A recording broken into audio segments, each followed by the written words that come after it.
Yeah, I'm loading in. I'm gonna get ready to start loading in, and I'm gonna go take a pic.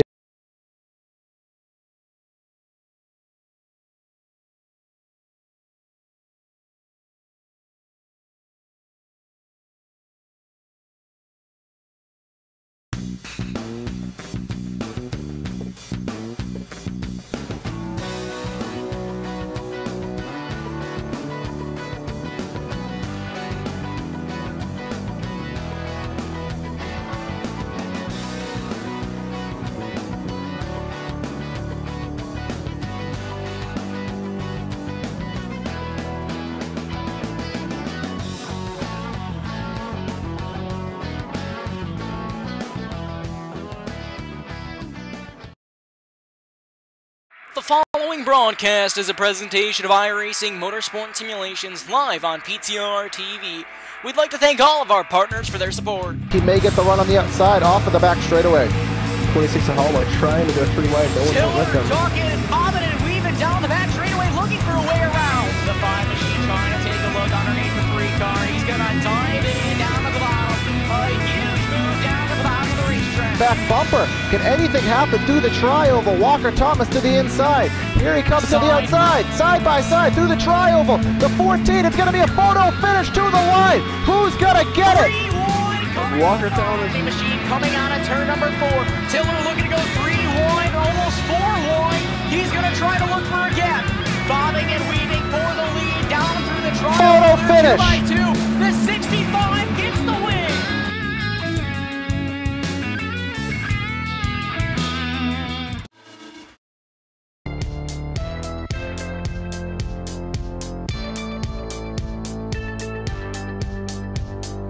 Welcome race fans back to PTRTV on LSRTV. It's Monday night, so what do we have for you? We have the Integrity Racing League. In the playoffs, the round of 16 is underway for race number 2, and where else would it be besides Henrico County in Richmond, Virginia? We have, the Richmond 200, very simply titled race, 200 laps around the Richmond International Raceway. So bringing you the calls is myself, Corey Silva. Per usual, I got Evan Black working with me in the booth, and I think Joe Chris may hop in later and help us out behind the scenes. So, well, Evan, I know we've been in here in the Xfinity car a lot this week, and we did a little bit of testing here in the Cup car, and, well, at least in my endeavors, it was really loose on entry and a little bit loose on exit, too. I don't know how your endeavors was, but what are you thinking we're going to see on the racetrack tonight?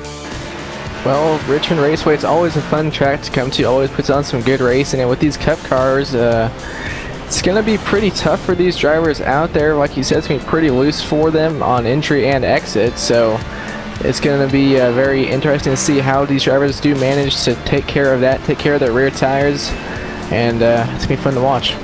Yeah, and I do expect the dynamic track to come into play here. Again, in my time in the Xfinity car, about 20-30 laps in, you really could make that outside groove work and make some time up there, but kind of in similar fashion to what we saw at Las Vegas. Guys who maybe run the top exclusively may burn out the tires a little bit, so you're really going to have to find the grip and find what is best for your car at the moment. But as we look at the scoring sheet, I mean, I wouldn't even have to pull up the sheet. I think everyone had known Adam de Blasio was going to be in a good position, and he is exactly there by over a tenth. Oh my God, a tenth and a half up over Don Stevenson. And after last week's result at Las Vegas Motor Speedway, de Blasio already has the free pass through tonight. He has the free pass through the road course next week at Okayama.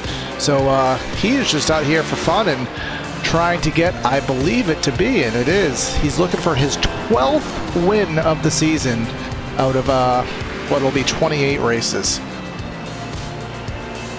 So more than likely he'll get to 12 wins before the season is over, and I wouldn't be surprised to see him get up to maybe 15 or so with still 8 races left. I mean, in the modern era of NASCAR, we go back to 1998. Jeff Gordon set the NASCAR at the time Winston Cup record with 13 wins, and that was in about a 30 race schedule. We haven't seen anybody really get more than 10. I think Jimmy Johnson may have gotten 10 a couple of years. So obviously, even in the sim racing world, with an astute field that we have in the Integrity Racing League, that is a significant accomplishment that we know he is probably very proud of, and not many drivers can put that kind of a spanking on a field, but he's doing that, and these guys are just about to finish up the qualifying session. A couple drivers still on track now, maybe just turning some practice laps at this point, but that is the changeover, and these guys are assembling themselves onto the grid here at Richmond. So let's let you know where they're starting tonight. Here is the PTRTV on LSRTV starting lineup here from the Richmond International Raceway. On the pole with a lap time of 20.428. Adam de Blasio on the pole by over a tenth and a half over Don Stevenson, who's rolling off P2. In the third spot, Renato Postigo and Jacob Fife in the fourth spot. And then we have Tom Wetmore and Sam Nieto, and then Nick Tarabush and Guillermo Alvarez rounding out row 4. And rolling off in the 9th position, we have the 88 of Michael Duell, 24 Christopher Schätzler is outside. And then behind them, we have Joshua Campbell in 11th, Neil Froelich in 12th, Joseph Yakes 13th, Alan Roll 14th, Jay Heisman in 15th, and Adam Benefiel in 16th. And Caleb Eisenhower rolling off in 17th, Nick Zotner in 18th, Alan Bahari in 19th, and rounding out your top 20 is Tyler Herr, William Dunn in 21st, Greg Trego in 22nd, Eric de Blasio, brother of the points leader, back in 23rd, and Todd Thomas rolling off in 24th. Rest of the field, we have Brandon Kirkman rolling off P25, Cody Smith in 26th, Camilio Thompson in 27th, Lee Pierce 28th, and Kent Wetherell in 29th. So still 29 cars, which, as we know on the iRacing service, a lot of times participation drops off here later in the season, especially in the playoffs, but Integrity Racing League was one that these racers are really committed to, still having very large fields, even late in the season. Yeah, 29 car grid here at Richmond. That's going to put on a pretty good show. It should really see the lines change up, and we might see some guys maybe up there in the third lane for at least a little bit. Yeah, maybe after 100 laps or so, once everything gets all rubbered in and heated up. Yeah, because as we know with the Integrity Racing League, these guys are very prone to green flag runs, and I mean, don't even be surprised if there's some green flag stops if this race has a green flag flare. But I mean, it is a short track, and there's playoff implications on the line, so I mean, we may see some tempers flaring, we may see some bumper moves. You never know. Weather conditions tonight at the 3/4 mile D-shaped oval, 78 degrees in the air, and on the track 2-mile-an-hour winds. So, as we like to call it, iRacing default weather conditions. And being a short track, we have 2 pace laps, so we'll come through 3 and 4, and pace car will lead us for one more time around. Corey, you were talking about the possibility of maybe having green flag pit stops. How far do you think they could go? Probably around 120, 130 laps? No, I'm more inclined being a little bit longer, a little bit faster of a track. I think it's rated about 100 laps, but that brings us into the tire wear debate. Is it going to be more economical to pit earlier, or is it going to be better to pit later and maybe cut a pit stop out? But of course, we have to get to that point first. It's a short track. We don't know what kind of race these guys are going to put on. It could be an all-brawl shootout. It could be, well, one of the cleaner races we'll see on the season. Let's find out together as we tread down the back straightaway here at the Richmond Raceway, not International Raceway anymore due to the rebranding. Richmond Raceway we have here tonight, Monday night on LSRTV, PTRTV, bringing you coverage of the Integrity Racing League. Pace car is in. We wait for Adam Blasio to get on the loud pedal. He's going to go late into the zone, and there it is, green flag in the air. We're racing in the playoffs. Pretty even start by the front row, but that 48 of de Blasio is still going to clear the 47 of Stevenson down into turns number 1 and 2. But 47 of Stevenson is going to fight back on the outside, and he's going to clear him down into turn 3. Stevenson third in the point standings. He wants to make his presence known. He wants the bonus point right off the bat, and you don't usually see somebody drive right past de Blasio, but that is the case. Move Stevenson to the front for lap number 1. Stevenson made that pass look very easy, but there's a lot of more passing going on further back in the pack. We've got a battle going on right now for 4th with Renato Postigo and the 4 of Nick Tarabush. Tarabush down on the inside trying to get by that 69 for 4th, and he's going to do it. Oh, and Aiden Michael Duell going around. He's going to save it. Yeah, Michael Duell trying to find him on camera, folks, as he falls through the field. He did save that car, that Oklahoma University, I believe it to be Camaro. So let's go quickly back on replay and try to see what happened to him. Looks like it was exiting corner number 4. He's underneath right now. Who is that? That is the 36 machine of Jacob Fife, and I think he may have clipped the yellow line there, and that just de-wedged that car, got him dead sideways, similar to Denley Hamlin the other night, but he treads on. Yeah, and these cars are already so on edge and loose as is, and if you get down in that apron, it can spin you out pretty easily. He did a really nice job to hang on to that car. Stevenson starting to extend his lead a little bit. A few hundredths quicker than de Blasio last time by. Got just about 0.3 of a second. And Don Stevenson, one of those drivers that we've kind of noticed the trends as we've been covering these guys for about half the season now, is Don Stevenson usually is a long run guy, usually is a tire saver. So kind of surprising to see him get a lead right off the bat. So curious to see if that trend stays true. Probably here in 10-15 laps we'll start to see who has really kind of saved their stuff. That's when everyone will kind of start to fall off, but these top two have pulled away by 3/4 of a second over the 42 of Tom Wetmore, who's in third, but behind him everyone's just kind of single file in a line. Not a lot of side-by-side right now. I think that's just with how this track is, it's kind of bottom line. For another probably about 30 laps, you'd say. It'll be right around the bottom, then we'll see guys start to move up. Yeah, especially if we do stay green flag. I think that's going to be the case, but this gives us an opportunity to quickly skim through the point standings. We didn't get to do that in the pre-race. De Blasio is the playoff leader right now by 33 points over Tom Wetmore. But there's 33 points back to Wetmore, but then going back to what will be the cut line in P12, it's only about a 20-point gap, and at the moment, Jacob Fife and Brandon Kirkman are tied for 12. William Dunn back on 13th, 3 points back, so a 20-point swing goes from second to the cutoff line, Evan. So on a short track, that could swing rather drastically tonight with the drivers losing or gaining positions. Yeah, short track tonight, and then next week, we go to Okayama road course in Japan, so that's going to be very, very interesting to see how the playoff and everything cycles through there.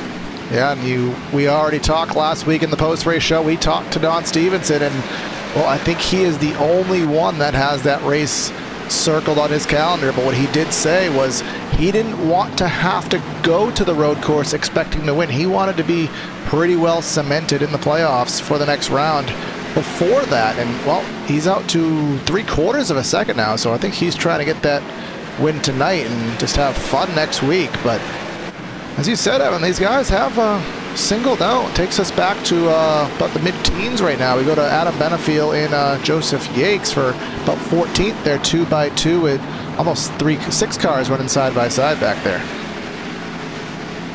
Just in front of them, they were side by side, now single file. So now Yakes and the 82 Benefiel side by side, and it looks like the outside lane is kind of struggling right now. It looks like that 82 is just barely going to clear Yakes, not going to be able to slide up in front of him yet. Going through 1 and 2 now. Benefiel trying to get underneath that 50 of Joshua Campbell. Is going to get underneath him. You can see how much better that inside line is right now. Yeah, the rubber is down there. Well, actually, the rubber isn't down there, which is why there's still grip down there for these drivers. You can very faintly see a darkened groove starting to accumulate as it looks like Joseph Yakes may have pinched her down a little bit there, got her a little bit loose. But here comes the 50 losing some spots. That's Joshua Campbell. You can see by the green splitter, windshield banner, and spoiler, he is a playoff driver, Campbell is. He's 10th in the standings right now. Yeah, he's just up there in the outside lane, which is a lot slower right now. He's down to the back down to the bottom here, and he's kind of keeping pace with them now. And Richmond Raceway it's a small track, and it's rather simply designed, but it does take some finesse to get around here. It is not just mat it to the floor or just jab on the brakes and go. There is a lot of finesse, as we'll go quickly on board with her once again. This is entering turn 1. It's a really sweeping corner entry, so it's a very long braking zone. You don't just jab on the brakes there. You really are just lightly on the brakes for a very long time to make sure you don't let that car step out. Yeah, entering turn 1 with just how the front stretch, since it's kind of shaped like a corner, you have to turn a little bit. That kind of makes the entry to turn 1 a little bit tough, and it really wants to get make the back end step out. So it can be very easy to get loose entering turn 1 there.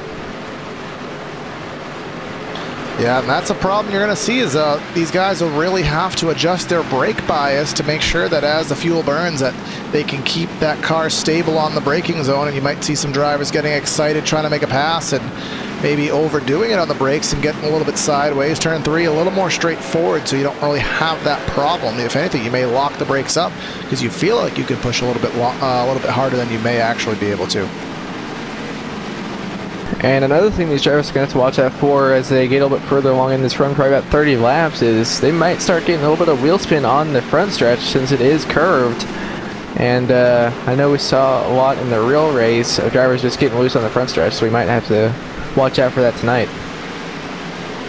Yeah, we do know how that Cup car is. It's just for some reason it just wants to just break loose, break traction. And when you have a kind of a weird load situation, which the trial, well, the D-shaped oval can't provide here, so. But they should still have plenty of grip right now. Jacob Fife trying to get underneath that number 4 of Terrabush, but Terrabush for the time being is able to hold off, and at least what appearing on my end is the Black Bandit number 4 machine. And caution out now. I'm trying to. Looks like it is Nick Zotner in the 52, slow entering turn 1 at the moment. So let's try to find out what happened to Nick. Oh, he was dead sideways in the middle of the trial, but did he have happen what we just talked about? Looks like he just got loose out of the corner. Oh, yeah, and just late exit when the car started to kind of unload a little bit and it just got loose. Very surprised that actually threw out a yellow, but he got loose. Never really broke dead sideways, but enough for the iRacing official to throw out the caution flag.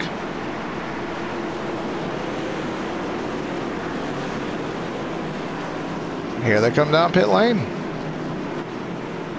20 laps that run there. Everyone going to want 4 fresh tires here. And Stevenson, he was continuing to pull away there even after 20 laps. He opened it up to over a second and a half over de Blasio, so if you could continue that pace for 20 laps, you definitely did not want to see that caution there. Yeah, as we kind of know on the iRacing service, or actually just in general, usually you get to that certain point where when the newness wears off the tires, the guys who may have saved will start to persevere, and the guys who maybe overdrove it will start to fall back. But that was at the point where usually we can find out who has what, and you said, Evan, he still was pulling away. And exiting the pits, Tom Wetmore will be the second place driver, and Adam de Blasio will fall back to third, which may not be a bad thing, how restarts play out. Yeah, be on that inside line right behind the leader. You might be able to anticipate a bit better and could even slot through a second. We know how difficult it is to start on the outside. It's just if you don't have the right sim racing hardware to give you the peripheral vision and the extended vision you need, it's just you can't really time the restarts from the outside. You can't see what you need to see without distracting you from driving the car. I know Evan. But we saw Stevenson take that lead away from the outside. He started second on that initial start. Yeah, if you could time it, I mean, anything's possible. If you could time it, I'd rather probably be on the outside, but it's rolling the die, hitting the lottery, whether or not you can just figure out when the leader's going to go, especially when they do have open discretion. A lot of some leagues, they do force you to go on the green flag, but when you do have the ability to choose, it is difficult. But we'll see how the 42 is able to cope with that as lights off on the pace car, and let's get this race underway in one more lap.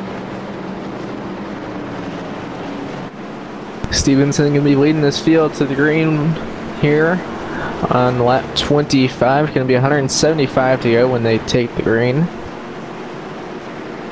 Again, we had that one caution. It wasn't even a wreck. It was just a car getting sideways. So these guys still have been putting a good show on. Relatively clean start to this race. Let's see what happens for the first restart of the night. Pace car is in, and Stevenson on the loud pedal early in the zone. He's going to get the jump, and here comes de Blasio going for second. De Blasio noses ahead at the stripe. We'll see if he can clear down into turns number 1 and 2. The 42 of Wetmore gonna stay on his outside for the moment. Out of turn 2 is De Blasio gonna clear it? Not quite. 42 of Wetmore just staying right on his right rear quarter panel down into turns number 3 and 4. See if De Blasio can make that inside lane work. And he's going to get loose, and that might allow Wetmore to clear. Not going to be able to clear quite yet. Got loose right behind him as well. Is he down in the grass there? No, he's good. De Blasio washed up nearly some door-to-door contact with the 42 in 1 and 2. 42 a little bit squirrely, hits the wall on the back straightaway. These guys still door-to-door, side-by-side at Richmond Raceway. They're side-by-side behind this as well. Look at this hard racing here. Looks like that outside lane is starting to come in a little bit now. Still side by side for that second position. We'll see if Wetmore can get it done. He's getting a little loose. It's still neither driver able to clear down into 3 and 4 now. De Blasio is clear. Will Wetmore will fight back? He's going to try and get back in line and not going to be able to get back side by side. The driver who loved that side by side was Stevenson. That let him pull out to 3/4 of a second without really having to put any bustle in towards the process of it. And Sam Nieto, he is showing the number 42 that he wants that 3rd position. He's pulled right to the back bumper, and see that battle go on for the 3rd position. Let's see if Nieto can try and get by that 42. And right now, I really don't think there's much of a preferred lane. It's just kind of wherever you can go to get next to him. So you saw the outside working some and the inside working some. Yeah, I think you can hang on the outside at this point. I don't think the outside is. Oh, look at how close Nieto got. And 42 got loose, opens the door to the outside. The 42 blocks that. Now the inside's open for the 22 Nieto, and Wetmore just lets him go right by. But I don't think the outside is a racing groove yet. I think it's more of a defensive groove, but that will change as laps progress. Yeah, it won't be too much longer before we do see drivers go up to the outside lane to try and make some passes. Stevenson's still at that 3/4 of a second lead, but he was over, or just about a 10th quicker last time by over De Blasio. So Stevenson is showing right now he does definitely have the car to beat. Yeah, right now Stevenson is in the 2s right now, 21.29 to a 29.37. Last time by just about dead even, only a couple thousand separating the 47 and the 48, and the 22 and Nieto running a pretty good lap time as well. Those drivers all in the 4/10 of a second bracket. So leave it up one more time and see who runs what here as we complete lap number 33. 48 to a 47, and then a 48 for Nieto. So top 3 all on the 4s, and we drop off nearly 2/10 back to Wetmore in 4th. Very close times for those top 3, within 100th of a second. And they're going to be coming up on some lap traffic here. The 94 of Alan Roll is about a 1 turn in front of them, about a half a lap. Yeah, Alan Roll currently running in, shotgun on the field in the 29th position. He is about 17 seconds off the lead with a significant left front damage. I'm not sure what happened to him, but he will be first on the docket to go 1 lap off the pace. As see about 4th through, give or take about 10th right now, is just door to door right now. We have who is that? The number 83 Guillermo Alvarez, different paint scheme on tonight. He is in the 6th position. He's on the back bumper of Jacob Fife. Fife was working on Wetmore, was not able to do anything with it. Now he has to fall in the clutches of the 83. Everyone's still nose to tail here, but that pretty much all single file, not much side by side, as so right now it is kind of hard to do that with how unrubbered in this track is. But is that the 4 of Terbush was running the upper lane in 3 and 4, and he didn't lose any time, so I think that outside lane is finally starting to get rubbered in as he's going up there once again in 1 and 2. And he's going to get a pretty good run down the backstretch, not able to pull underneath him, but I think that outside lane is starting to come in. Yeah, I'm not sure if they if the track state carried over from practice through the race. It looks they must have had a reset on the track. Maybe some virtual rain came through and kind of washed the rubber off. Looks like we started on a clean racetrack, so these guys finally getting that rubber put down as Terbush to the outside of Alvarez And he got some bite up there, and look at that run he got up there. First person to make that top work. Now it's just going to tread through the rest of the field, and I think the memo will get along and everybody else will start moving up. Especially in 1 and 2, to be able to run that upper lane, you have to be able to cut down on exits. If you stay up, just without the exit of turn 2 is, you need to be able to be right down on that yellow line. So you need to run the middle through the center of the corner, then just cut down an exit, try and get that good run. See if he does it here through 1 and 2. Oh, Fife to the inside. Evan, he ran exactly what Tarabush did. He ran high, cut low, got the run down the front straightaway, was able to use that to his advantage entering turn 1 and 2, and was able to take 4th by. And look at Tarabush all the way up there in that second lane. Gets on the power. He's going to have the run. Can he use it to get by Wetmore into turn 1? Not this time by, but he's going to wind it up there. Like 2 trailer park girls, there goes Tarabush around the outside. He's going to get that run down the back straightaway. Going to try to clear him into 3 and 4. Caution on the speedway. Caution. Right as the outside lane was starting to come in. Brandon Kirkman in the 5. And not sure what happened, but that's what the replay's for. Let's go back and try to see what happened. Looks like he's running by himself. Oh, that's what we were talking about before. Just the entry of turn 1 is so hard to get right. Got the 11 got loose in front of him, but that was completely. Yeah, he got loose on corner entry, and well, not a Fast and the Furious movie, but he Tokyo drifted there, and unfortunately was not able to maintain the move. So I'm not going to give him a high score on that drift, but into the fence and playoff driver. It doesn't look like that damages terminal, Evan, but I guess if the car is still tracking forward without wheel damage, I think he could be okay. Yeah, it shouldn't hurt him too much. A little bit of right rear and a little bit of right front. We'll see if he can stay on the lead lap and get it all fixed. He's on pit road now, and so is everyone else. Coming down, getting 4 fresh tires. See who ends up winning the race out of pit road here, and it looks like it's going to be Stevenson once again. 06 of Heisman drove straight through the pits, so I'm not sure if he's going to register as the leader for a lap or not, but he at least got scored at exiting the pit road, and he will catch up behind the pace car. Again, there was no service done to that 06. He just drove through the pits, and there is his bonus point. There is his lap lead. Gonna see if he does come down pit road this next time by. And Kirkman is gonna lose a lap as he is still on pit road getting damage fixed. Oh, there he is rolling out now, and looks like that front. The right front got fixed pretty decently, but the back right rear quarter panel has some damage to it, but the spoiler looks okay. So again, all that matters is that the engine is not down any horsepower, and that the car is treading straight without any kind of skew in the steering wheel. So if that's the case, I think he'll be fine. But and he was tied for the final position to advance. He was tied for 12th, so he needs to have a good race tonight going into Okayama, and he's not having that so far. Yeah, I'm gonna, just for the sake of curiosity, I'm going to go back to Watkins Glen and try to figure out who we can look for. We had Stevenson win, we had Fife in 2nd, Alvarez in 3rd, Joseph Tice in 4th, Tom Wetmore in 5th. That was the top 5.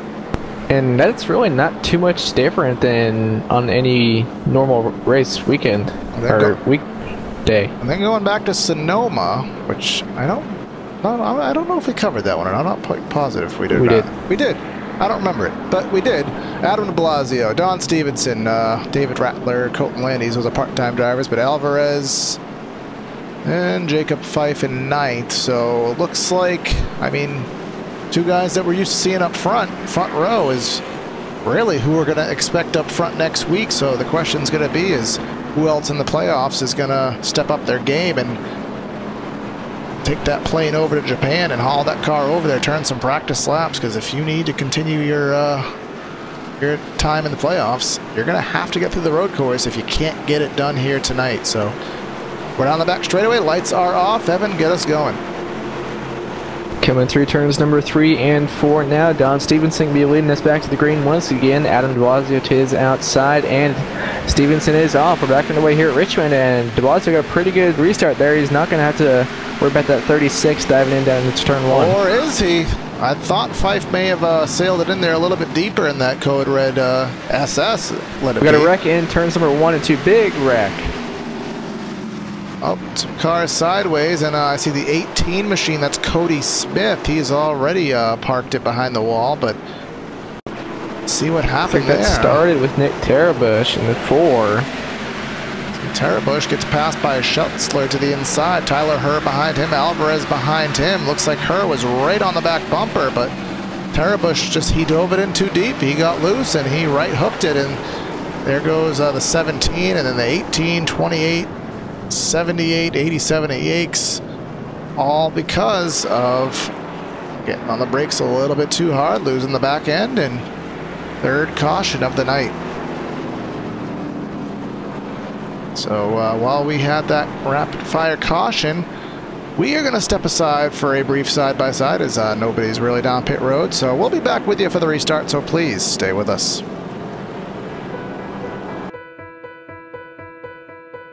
I want to leap over buildings, want to fly over the shores, faster than a lightning flash, rushing through the cool night air.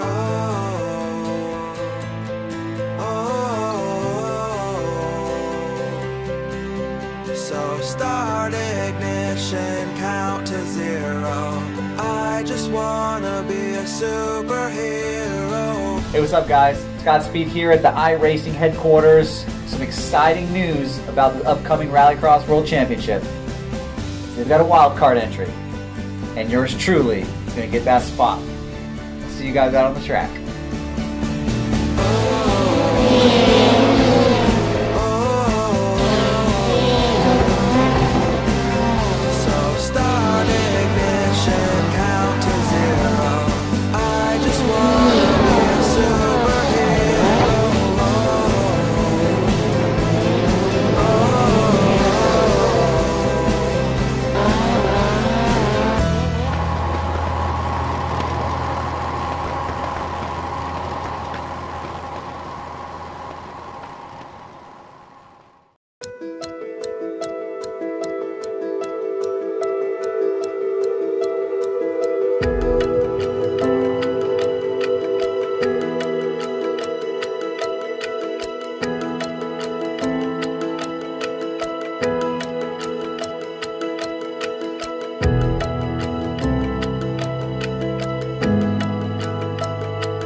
The yellow flag is out.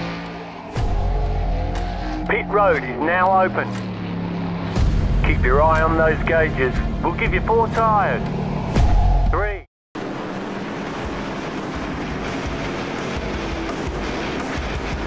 And we're back here, PTRTV on LSRTV, the Integrity Racing League. We've just finished our, I believe it to be 4th caution of the race. It was a pretty quick caution right after the restart here. We had a pretty good size pack wreck in the back, so here we are bundled back up, ready to try it again. Stevenson to the inside, de Blasio to the outside. Again, really early in the zone is Stevenson. We're back, green flag racing. Stevenson once again able to get a really good jump over the 48 of de Blasio, who is now under fire from that 36 of Jacob Fife down in 1 and 2. Fife down on the inside, but de Blasio is going to use the outside to clear for the second position. Now 42 of Tom Wetmore on the outside of Jacob Fife through 3 and 4 out of turn 4 now, and Fife should be able to clear down the front stretch. Not going to be able to, actually. Yeah, Fife was, he fell back to about 8th or 9th, and then slowly using these cautions, getting these restarts in the right lane, getting himself back where he needs to be. So he's now in 3rd, and haven't seen anybody be able to do anything with Stevenson thus far, not even Adam de Blasio, but we'll see what happens here. 1/4 of a second is the deficit right now, and see behind them all the way back to Schetzler. Tyler Herr in the pit wall, now in the outside wall. He's coming back down the track. There. And I think I caught it out of the corner of my eye, and it looked like exactly what we've seen, about 2-3 yellows in a row, getting loose on turn 1. Actually, it looks like he had some contact there from Guillermo Alvarez. Well, that'll definitely... Just very, very light contact. 22 and Nieto is really loose, but oh, yeah, that was just... I'll take back what I said, because it looked like it was that from a distance, but he did definitely get hit in the right rear quarter panel. I think it just may have just been a difference in braking zones, or... I think Herr was just checking up a little bit because of the 24 and 22 getting loose in front of him and being a little bit slower entering turn 1. He checked up early, and then Alvarez just was not expecting that. And so started off as a green race, starting to air the side of the caution flag. But about, let's say, from Adam Benefiel on back, most of those drivers coming to pit lane. We've been out on the racetrack for 14 laps since the last pit stop, but I mean, essentially all but one of those has been behind the pace car, so not too sure these guys are worried about the tire wear, but never know how it will play out. So again, Stevenson, de Blasio, Fife, the top 3. That's Alan Rowell getting a lap back. I think that'll put him back onto the lead lap. Yep, Roll is back in the lead lap, and Brandon Kirkman, one of the playoff drivers, also back on the lead lap. Remember his impact earlier? We were wondering how his car will react. We still don't really know for sure, but he obviously still has more damage to work on to get that 5 back to his optimal shape as it can be.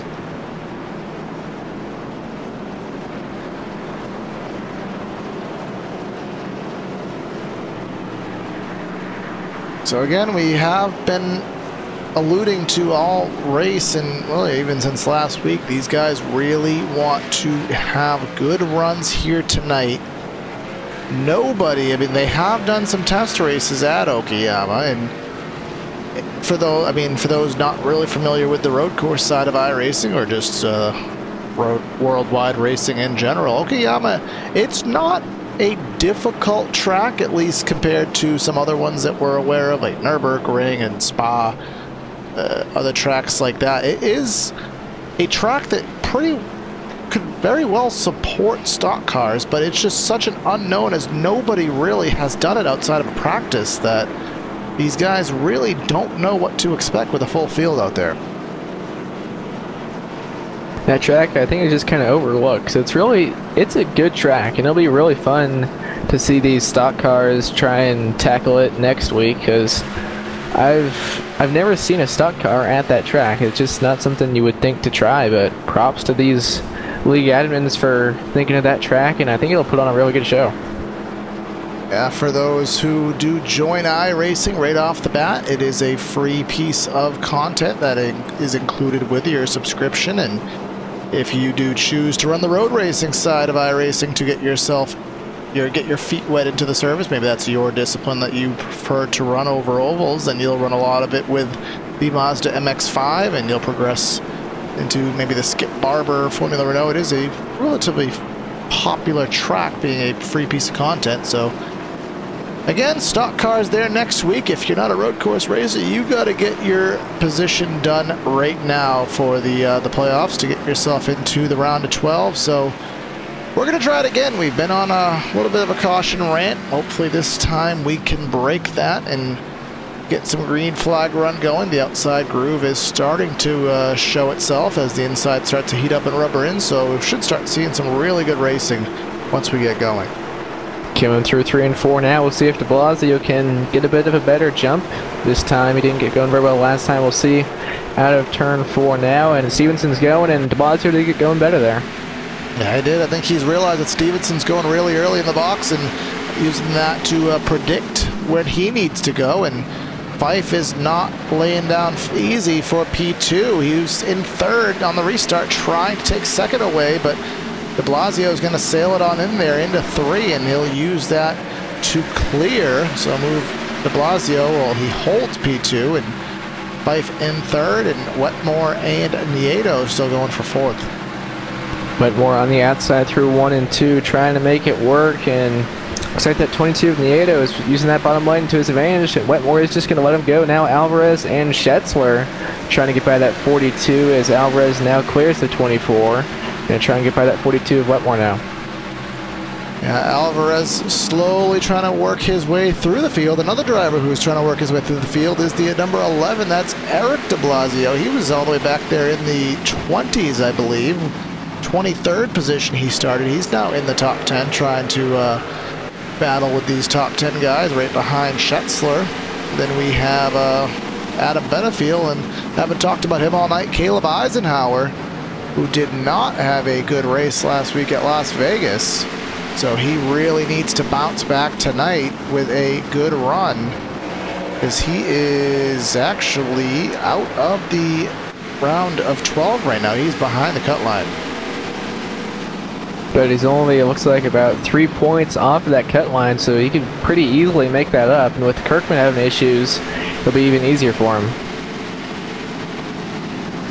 Yeah. That's it right now with where they're running. I'd say Eisenhower is probably going to be in at least that 12th position. Of course, the question is, how good of a road course driver is he? So that's what we don't know. He sails it underneath Eric de Blasio there in 1 and 2. Washes the 11 up a little bit, but with that outside starting to pick up steam, I don't think that really hurt the 11 at all. I think these guys are starting to prefer that outside. You can see the run that the 11 can get off corner exit, but he couldn't get as good of a run as he maybe have wanted to, because, well, yeah, I think he had to slow down for Schetzler in the 24, but here he goes and sails it off in there, but right on those hash marks. Let's see if he can get a run off of 2. He actually didn't really make it work that time. Velocity are just going to let him go, so now Eisenhower up to the 9th position, started back in 17th, so plus 11 spots for him. But Evan, no, 8 spots. But Evan, we're going to go jump to the front right now, because we've seen that 47 shoot out of a cannon as the 42 dead sideways off of corner number 2. He lit up a smoke show there, but he keeps it going. He's got to watch out because that right rear is going to be on the hot side. Let's go back on replay. Just saw that on the corner of my eye, but that was a great bit of driving. Broke loose there, and unlike Kirkman, he held that drift there and didn't hit the turn 2 wall. He was able to catch it as it bit, but great bit of driving by Wetmore. We've seen that entry to turn 1 be a trouble spot for a lot of drivers tonight. Just getting loose on entry, maybe having too much brake bias in the rear, just using too much brakes on entry, but it's been very hard for these drivers to manage. Yeah, at this point, Evan, are you more inclined, if you were maybe a driver right now, would you maybe take a little bit of speed out of the car and just dial in some safety into it with a brake bias, or do you need to keep being aggressive and trying to get those perfect entries?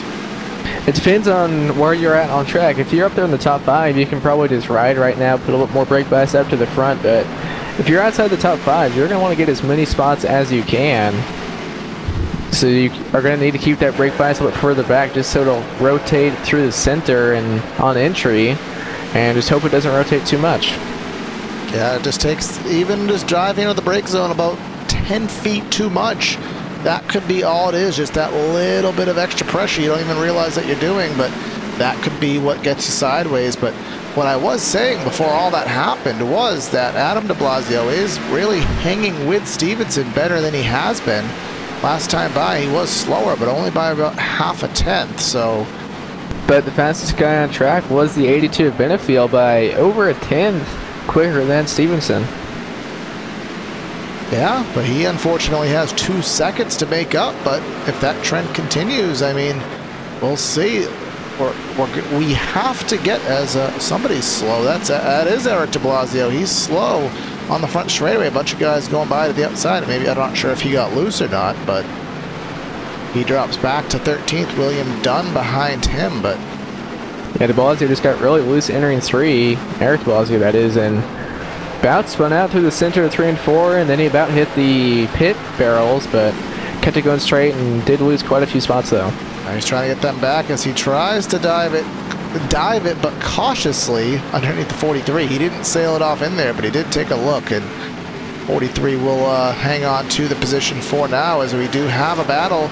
22 in the 82. I think the battle's already over with Benefield going into the 4th spot.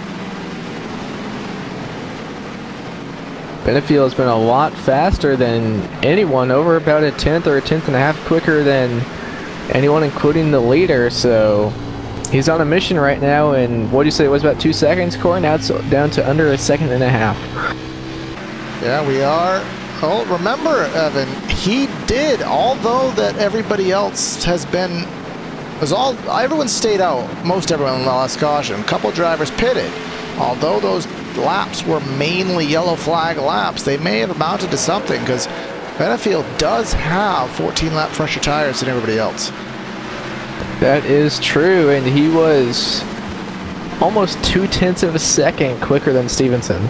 You wouldn't, I mean, just turning laps, although you're turning them at maybe 45 miles an hour, I mean, there still is a level of friction going on, so you still could be getting some heat built up, so just taking a tiny bit of rubber off. So, and they still did run about 3 laps under green before Benefield did end up going to pit road. So those 3 laps, he's within 3/10 quicker. He's within a second right now. So Benefield using some very nice pit work up to 4th now, and right on the tail of the top 3 and quicker than everyone right now. Like I said, Evan, 48 is hanging with the 47 at this point. In every other run, the 47 was out to nearly a second lead, but thus far he's hanging right with them. And now that they both, well, now all 3 of these guys, Fife included, they have to worry about that 82, because look in the rearview mirror, knock, knock, knock, here comes Adam Benefield. I don't think worrying about him is going to do too much, because no matter what they do, I really don't think they'll be able to hold him off for very long, as he's to the back bumper, that 36 now. We'll see how long it takes for him to get by him. Taking a bit of a dive in the 3 and 4, but not going to be able to get underneath him. I was going to say, is he going to try to maybe use that outside lane like people have been doing, get that run to sail him off down in there into the corners? But he's going to just take a traditional low line approach underneath the 36. How much will the 36 be able to defend? He will have about a quarter panel on him on corner entry. Fife really high, about into that second groove, but he may be able to use that second groove to defend. He'll do just that. Let's see, Fife just going to let him go now into turns number 1 and 2. Now to turn 2 now, about 2 car lengths separating the 48 and 82. 3 or 4 car lengths now. He gained a little bit down the front stretch. Going into 3 and 4 now, and de Blasio's right on the back bumper of Stevenson.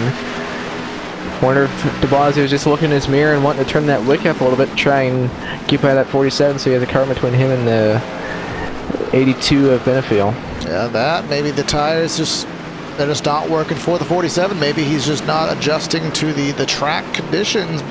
I mean, it could be a matter of anything at this point, but all that does matter is that the 48 is looking for a lead change, but by the time the 48 gets the lead, they may have both been passed by the 82, because, well, here he is, that 82, Adam Benefield, trying to make his presence known, and he is doing just that. Benefield not in the playoffs, so he doesn't have anything really to fight for other than just his own entertainment and just trying to get a win tonight. They are going to be coming up on some lap traffic here pretty soon. Saw Tyler Herr and Kent Weatherall about a half a lap in front of, or half a straightaway in front of those guys. And as I look on the stat sheet, as a matter of fact, Evan, Adam Benefield, this is only his 2nd race of the season with these guys. He ran Indianapolis, but that was it. So he is literally in this for experience and fun, and he looks like he's having both of those happen right now. Here comes Adam de Blasio with a look inside of corner number 2, and The 47 will use the advantage of the back straightaway to take the lead, and Benefield took a look under de Blasio, nothing doing yet. Out of 4 now down the front stretch. De Blasio gained a little bit there. Down the front stretch now into turns number 1 and 2. Benefield not close enough to take a look as 47 as Stevenson is running about a half a lane higher than those guys behind him, running a bit more of a defensive line. Leaving that bottom lane open for them to try and get underneath them, but it's a lot easier to defend on that high side than down on the bottom. And on board to the front bumper cam of Adam Benefield as he is working right behind that retro Jeff Gordon, the old DuPont Rainbow Warrior skin. Yet 2 of them in the field. We have de Blasio and we have Schetzler, both running similar cars, and here they come up behind a lap car. Who is that? Tyler Herr to the outside. How much will that affect these guys? Battle for position. They will all funnel to the inside of the raceway. Herr will still have some momentum up there. I don't know what his tire situation is, but he doesn't seem to be that far off the pace. Yeah, I think Herr is mostly just down on straightaway speed as he's hanging on through the corners, but just on the exit and down the straightaways he's losing a lot. It's now Jacob Fife in that 4th position, getting by that 19 of Herr. And I do think, Evan, that the 82 of Benefield, I think he still is faster, I do believe, but I think at this point, as I talked about, this is only his 2nd race with these guys. I think he is using some extra patience with these 2 up front, as he rightfully should be. Yeah, those guys in front of him both in the playoffs and both trying to get a good run here to go into Okayama, as the 40 of de Blasio is taking a look underneath Stevenson once again, but not good enough of a run to get underneath him. Going to try and take a dive into 3 and 4. Now going to be underneath them, but I don't think it's going to look clear as the 47 is making a high side work, but neither driver able to clear yet. Yeah, 47 taking a page out of Larson's book all the way up there into the 3rd lane. Uncharted territory that time by, but he did try to make it work and able to play defense, and the 82 of Benefield is trying to figure out, well, where do I go? Do I want to run up there with Stevenson, who's really high up there? I haven't seen anybody all week up that high, but still able to keep the momentum from it. I think that was a little bit too high for that 47 of Stevenson, bringing it down lower through 1 and 2. Out of turn 2 now, and Stevenson almost in the wall. He was nearly in the fence there. Very close to the outside wall there, and right a bit lower in 3 and 4 now, and there's Jacob Fife. Contact. Don Stevenson goes around but doesn't hit anything. He doesn't, and I mean, that was definitely just a racing deal. If I know Jacob Fife prides himself on clean racing, and just a difficult situation off corner number 4. See here, I think Fife just maybe drove it in a little deeper. I can't really tell what, I know what instigated. There was contact, but trying to figure out what the contact, the cause of the contact was from the blimp cam. Fife maybe sent it in there a little deeper than 47. I don't know if the 47 was prepping to get on the gas for a cut to get that run off of 4, but either way, it puts Stevenson back to 23rd on the scoring sheet right now. And well, Adam de Blasio, he has the lead now and didn't have to fight that hard for it, but we'll see what Benefield can do on even tires with these guys. So I believe this is really the first new leader of the race, besides drivers staying out during cautions and leading laps, because I believe Stevenson has led from lap 1 till just now. Yeah, we had Jay Heisman stay out for a lap, as we have a building on our way on the cameras. Let's get rid of that. There we go. Tyler Herr registered as the leader at the moment because he did not pit, which would explain that. I believe he got the lucky dog there, so he's back in the lead lap now. But he is registered as the leader right now. Whether he was the lucky dog or not, if he was the lucky dog, I don't think he would have been in this position, but not sure how it happened. But either way, he is scored as the leader now. We'll see if he does pit or not, but it will be Adam de Blasio, Adam Benefield, Jacob Fife, Caleb Eisenhower, Samuel Nieto, Guillermo Alvarez, Christopher Schetzler, Tom Wetmore, and Eric de Blasio, your top 10 as we approach the halfway point in this race. Stevenson all the way back in 20th now. There goes her onto pit lane. So Stevenson, he's going to have a lot of ground to make up, but the good thing for him, we're just halfway through this race, or just about halfway through it, so he's got a lot of time to get back up front. Yes, he does, and he just has to keep the car clean and get as many positions as he can, but also realize that we've had a lot of drivers in the back of the pack have trouble on corner entry tonight, so he doesn't want to get in a position where he's stuck behind a driver, maybe a corner entry gets loose and gets him in a wreck. So it's kind of, you have to be aggressive, but you have to just be cautious because he's around a lot of drivers he is not raced with tonight. Drive hard, but be very cautious. Isn't that pretty much what you need to do? That is a very fine line that I don't think very many people have mastered. It's one or the other. You can't do both. Oh, you can. I can't. I can't either. I'm just too cautious, and I don't even think I'd call you aggressive, but I'm definitely too cautious, trying to get out of that mold because, well, cautious driver, he just lets him go. You got to battle, but you also have to have a car at the end of it. So that's basically what I think I was trying to say there. 3-wide move doesn't matter if you wreck the next lap, so you got to hold the reins a little bit. So we'll see how the 47 is able to battle back through the field, and we'll also see what the 82 could do on a fresh set of tires, and let's see what the 48 can do in clean air.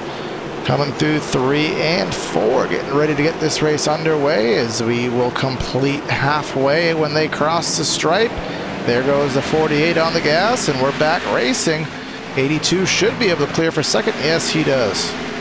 5 did not get going at all there, and now Caleb Eisenhower through to third, but 5 is trying to fight back down on the inside lane through 1 and 2, but Eisenhower's going to use that outside and clear down the backstretch. Going through 3 and 4 now.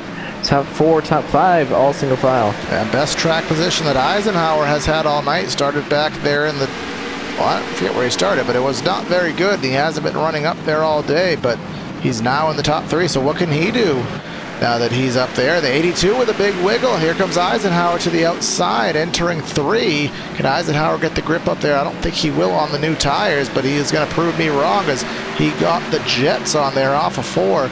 Pulls door to door, and we're back under caution, and there's a big one on the front straightaway. 87 Joseph Yakes and the 78 Todd Thomas. Tom Wetmore, I think, had something to say in that as well. So looks like it started with Christopher Schetzler and Tom Wetmore out of turn 4. Yeah, 24 into the 42, and the 42 looped on the front straightaway, and I think some other drivers there, that Miller Lite machine, they just kind of spun out in reaction to it, but we will be under caution yet again, and this will be the 6th caution of the race here on lap 104. So do you stay out here? Do you pit here? What do you do? I would stay. If you're in the top 5, I think you stay out. If you're 6th through 10th, I have no idea, but 11th on back, you pit. See what everyone does here. Pits are open now, and don't see anyone coming to pit road. Who is at the first one to come down? In the 8th spot, that's Eric de Blasio, and it looks like 4 guys behind him, 5 guys, 6 guys behind him. So 7 cars coming down pit road. Yep, so it does look like about 14 drivers stay out. The remainder down pit road, and we're going to take this opportunity to head to another side-by-side break, and we'll be back with you for the restart. So again, please stay with us. 2, 1, now.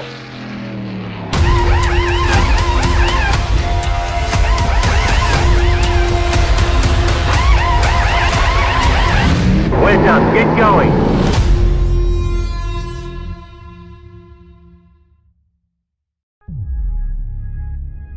I grew up in Northern California. My parents were just really big race fans and took my sister and I to, sprint car races pretty much every Friday and Saturday night. So I did outlaw kart racing from 7 till I was 14. And then that's when I got into 360 and 410 wing sprint cars.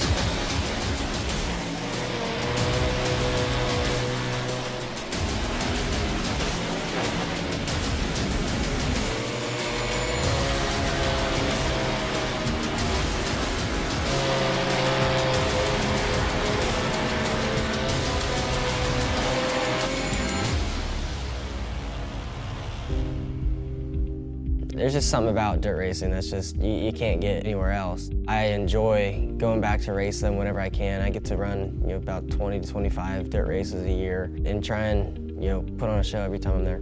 Battle for the lead. Kyle Larson to the inside of Shane Stewart. Slide job, no. Larson unable to complete the pass. He'll follow Shane Stewart down the back straightaway. Stewart makes the move to the inside of Craig Kinsler. Kyle Larson goes around the outside out of turn 4. You've got a new race leader. Kyle Larson from ninth leads on lap number 23.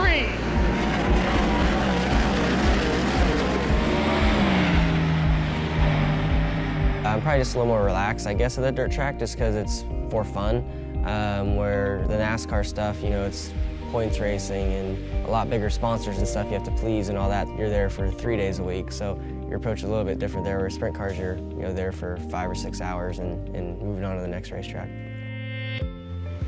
So I've been on iRacing, I think, since 2009 or 10. Yeah, I remember, starting out, I mean, as a rookie on there, you know, in the Legends and the late models and stuff like that. And that was fun to, you know, have to try and get your licenses up and stuff. But it's amazing to me how, now that I get to race on a lot of the tracks that are on there, how to the T, similar because of the laser scanning and stuff like that. So all the bumps and, you know, all the visual aspects of it are very good. So when I first got to like K&N and then the Nationwide Series.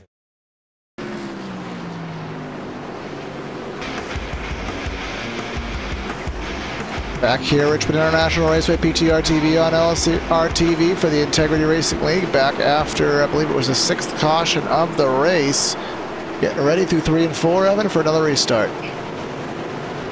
Coming out of turn 4 now, pace car down on pit road, waiting for the ball so he gets back underway. Going a little later in the box than Stevenson, but we are back underway at Richmond, and Eisenhower getting a really good restart there over the 82 of Benefiel. Going down into turns number 1 and 2 now. Eisenhower through to second, Benefiel in third, but Jacob Fife on the outside trying to get by that 82. 82 goes up and shuts the door on Fife. Gets himself back into the 3rd spot. 36 is going to be stuck up top right now. Samuel Nato in the 22 takes it to the bottom of the raceway trying to get a run, and got to be careful on the brakes into 1. We've seen countless drivers get loose and lose it. 22 will not drive it deep enough to clear. 36 will use the edge up top. 22 dead really sideways. Loose. Down on the inside wall, but he's going to keep it straight, I think. No caution. He did keep it straight, used the inside wall as a little bit of a crutch there. We don't need to go back to replay because we watched that one live as it happened. He's back out on track, but he is in 23rd. The main thing he has to watch for is here, if that did hurt the engine with how he hit that wall, it may have. Yeah, that was a hard hit, but luckily we do stay green. Well, not lucky for him, but we do stay green. Do have a battle going on. Alvarez in the 83 has Greg Trego. Haven't talked about him a word tonight, but he's up here in the top 10 trying to make his presence known. Get to the outside of the 83. Has a fender on him. Alvarez has to leave position up there. They're going to be door to door with Schetzler right in front. William Dunn trying to close in right behind that in 9th. Trego started back in 22nd, now battling for the 7th position, so good run for him tonight. As William Dunn now trying to get underneath him, and just behind Dunn, we have Don Stevenson. He was back in 23rd, now back up in the top 10 in the 10th position. Yeah, he has definitely treaded through this field rather quickly, which is what he needs to do if he's going to have any chance to get back to the front. And Evan, I've seen it countless times. We've seen so many drivers get so loose into 1. It seems like these drivers are so cautious on the brakes in 1 that nobody can even make a pass on the bottom in 1 and 2. They can't drive it in deep enough. Stevenson drove it in deep enough to get underneath that 05 of Trego through 1 and 2, and now once again in 3 and 4. He's going to clear him out of turn 4, so Stevenson now up to 9th and going to set his sights on that 43 of William Dunn. Yeah, Trego is right on the top again. That Bass Pro Shops machine, couldn't quite see the number on it. Got really close to turning the 05 there. That's the 52 machine. Zotner, who is on fresh tires, 8-lap fresher tires than the guys in front of him, as well as Tom Wetmore on those fresh tires, getting by that 52 Zotner now. Yeah, that's from the 12th position.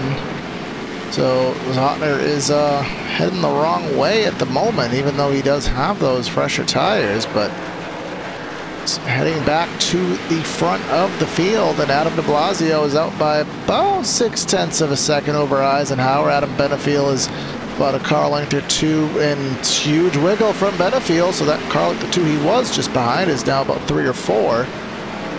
But Jacob Fife hanging on in 4th, Michael Dewell in 5th. Good time to go through a slightly behind mid-race, a slightly late mid-race break. English, we'll get that out in one sentence eventually. Adam de Blasio is leading the race right now in 1st. Caleb Eisenhower in 2nd.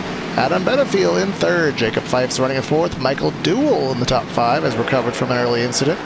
Chris Schetzler in 6th. Guillermo Alvarez in 7th. William Dunn in 8th as he's getting passed by Don Stevenson, who's in 9th, soon to be 8th. And then William Dunn in 9th. I will get that right. And Greg Trego in 10th. Side-by-side battles always throw me off. And in 11th, we currently have Tom Wetmore after his incident. Only, I believe that's the last caution. Nick Zotner in 12th. Eric Blasio in 13th. Emilio Thompson in 14th. Alan Pari 15th. Jay Heisman in 16th. Todd Thomas 17th. Joseph Yakes in 18th. Lee Pierce in 19th. And Sam Nieto in 20th. And then we have Renato Postigo, who started in 3rd, all the way back there in the 22nd position, so not a good day for him. Tyler Herr in 23rd.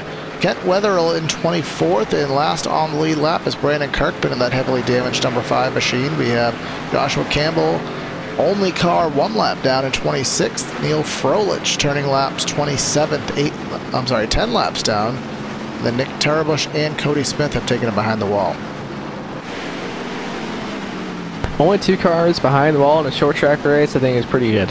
Yeah, but it's good and bad at the same time, because if you have an incident, you don't have the attrition to buffer you. You're going to go all the way to the back of the field. Yeah, which that will be really tough for a lot of these playoff drivers if they do have an incident here later in this race where they won't be able to get back out and pass anyone. But Stevenson now up to 8th and going to try and get by Alvarez here. About a 2 or 3 car lengths off the back bumper of that 83. So strong recovery so far for Stevenson. Be interested to see how far up this field he can get in this run. He's got another 3 spots just in front of him.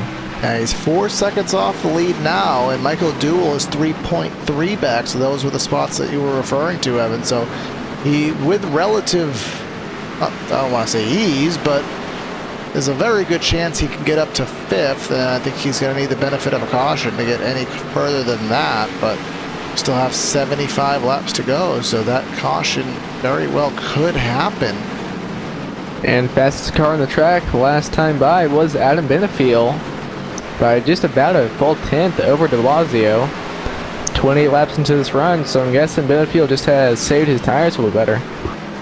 Yeah, and we'll see what it is this time by. Another 10th. Another 10th, down to less than 4/10 of a second. So that 82 had fresher tires earlier, but that's not a fluke. He does have some genuine speed in that number 82.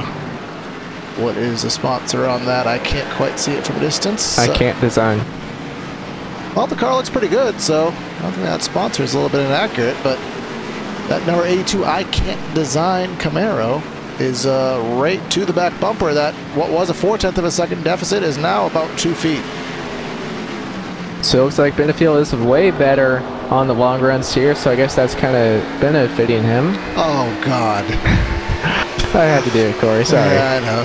The only reason I didn't do it is because I didn't think about it, but less than a half a car length now between those 2 drivers. I'll give you a double pay for this race if you can come up with a pun for de Blasio. I don't think that's possible to get a pun for de Blasio. I'll give me enough time. We'll see what happens. But here he comes. Battle for the lead. Takes a look inside into corner number 1. And again, with the ease of the brake that they have been doing, isn't able to do anything with it. A little bit of a wiggle off corner exit. Has to fall back in line. See, they're still running right on that yellow line. Not navigating up the racetrack at all. Seeing if that upper groove is working. If I was Benefield right now, I'd be trying to run a higher lane, just trying to get a better run on the exit of the corners to try and be able to get next to de Blasio down one of these straightaways, but he's staying right on that yellow line, so that's where he wants to be right now. And I mean, Evan, we talk about it every race. There's usually a point where when we have a caution-ridden race, there's a point where you get a green flag run. You've kind of fan out the field a little bit, thin it out a little bit, guys kind of get a little bit more patience and just want to sail through. Do you think this might be that run? Well, if we talk about it, we're probably going to get a caution, so. Most But likely. so far, it seems like this is going to be that run 35 laps in. And we have 70 laps to go. That'll put them at about 106 laps to the end, which They would maybe have to pit. I think they would. It's usually, I mean, generic kind of logic is you can usually go about 90 miles to a tank, give or take. You can't really do much more than that without hypermiling it. So that would put us just at about 90 miles. I mean, I'm not going to do that on my head, but I know it's right about there. So that is going to be interesting. Didn't we see that last week in one of our leagues as a guy trying to save, and it didn't quite work out for him? But we'll have to see what happens. Benefield being really gentle with that number 48. He doesn't want to be that guy to interrupt the playoff competition, but luckily, even if he did, the 48 is already locked in. But so he's being very patient with his endeavor. And that's what we've seen about Benefield tonight, is he's been very patient 11 with making those sideways moves. off of 2. That's going to be a caution, so throw everything we said out the window. The 11 is stopped dead in the middle of the track. 17, Neil Froelich. And Joseph Yakes and another driver, I believe, spun out trying to avoid that 11. Ronaldo Pastillo and Yakes had a lot of contact there. A little bit further back. So right now we're following him off of 1 and 2, off of 4 down the front straightaway. And is it the classic on the brakes? It was. He was loose on entry. He wiggled up the track. He was sideways and 29 significant contact, and then he was just dead in the groove off of 2. And a couple guys were able to fork by, but not the case for Neil Froelich. So everything we just said, per what you said, Evan, if we call that it's going to be the run to the end, it's not the run to the end, so they will come down pit road for, I have a feeling it's not going to be the last time, but you know who this is going to be a big break for? Don Stevenson. Don Stevenson. So he's not going to be, actually he didn't really have that great of a pit stop at all. He entered the pits at about 5th, and I think he's going to come off pit road around 9th. So I think he entered pit road in, looks like about 8th. Oh, so he must have lost some positions there, because we followed him and he was about in the 6th, 7th position. But, well, he wasn't 8th, he was able to get up to 7th when we were not talking about him, but now back in 9th, so he did lose some spots on his pit road endeavor, his pit road stop, so that's not what he needs. Tyler Herr is scored as the leader again at the moment. Second time we've seen him lead the race under caution, but Kent Wetherill did drive through his pits, entered the pit road, but did not stop, so that scores him in the 3rd position, which not sure if he is going to stay out or not. I would assume him to come and pit, but it'll be de Blasio and Fife on the front row for this start, assuming all goes to plan, which there goes to 70, and Herr is right there as well. So Fife will be on the outside of the front row and Adam Benefield in 3rd, and as we've said all night, that may not be a bad thing. It looks like Stevenson will be in 7th, so he didn't lose any spots there, really. Yeah, because the way it works out. So we were just looking at the timing score. We were just looking at the scoring sheet, not really calculating those other 2 drivers in it. So that 47's pit crew was not as bad as we gave it credit to be, and we still have 27 drivers on the track. I don't know if Neil Froelich is going to make it back out. He's been in the pits for at least a minute and a half. That was pretty hard contact, so I'm not sure if Froelich will be able to be repaired and back on the track, but you know he will try. So it does look like the 82 has him beat once we go about 15 laps.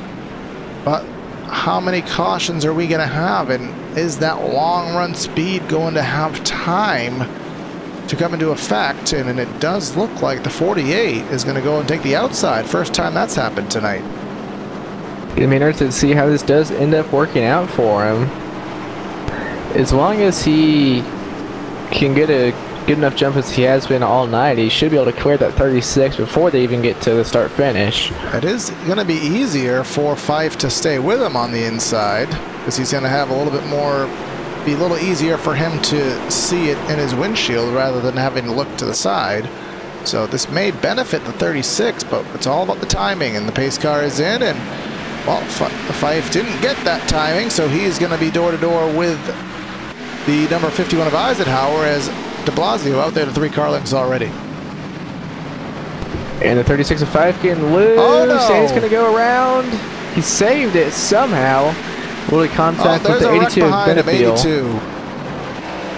Not the 82. There was a wreck behind there. That's I'm sorry. That's Joseph 87. Yates. Yes. Looks like he was just checking up in the 5 of Kirkman. Gone to the back of him there down the backstretch.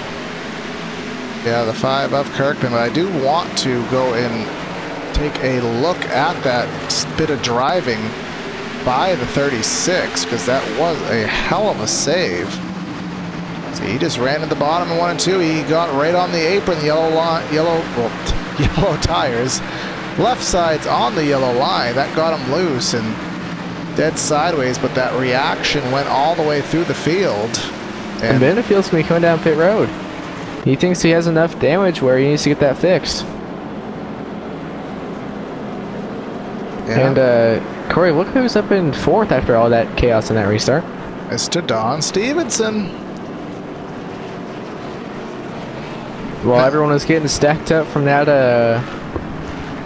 contact on that restart, he just went by 4 cars there and now up to the 4th position and going to be on the outside 2nd row on this restart. So he had really good speed and all those runs before he got a turn there, so he might be able to get back up to the lead here. Yeah, especially with Benefield, who was the fastest on the long run, back in the pack now. Yeah, I definitely think he is faster than the 42. We haven't really seen Stevenson have a one-on-one with Eisenhower, so I'm not sure how they stack up. And it's pretty much, I mean, we saw the opening stints, it was by all means give it to the 47, but the 48 slowly was able to stay with the 47 later, and I don't know, maybe that as the track has worn in and maybe that 48 is dead even. It could just be a matter of just play your cards at the right time, or well, we're just going to have to stay tuned and find out. We do have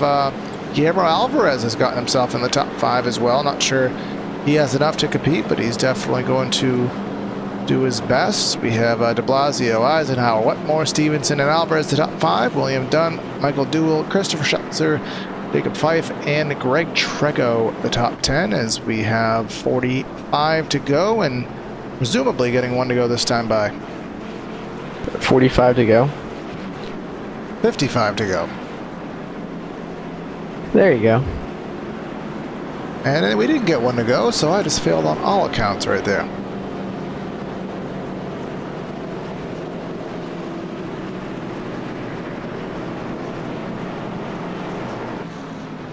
So Corey, is it too early to take our picks? Yes. Okay. I think it's just, there's too much going on right now. It's too dynamic with how many cautions we have had and may still have. I usually don't like making my pick until we kind of have a good rhythm to the race and we kind of have a good idea how it's going to end. And I don't have the foggiest idea how this is going to end. Could have the run to the end. We might be behind the pace car to have a green-white checker. So time will tell. And that is the 1 to go call. Going to be 54 to go when we get back under green flag conditions.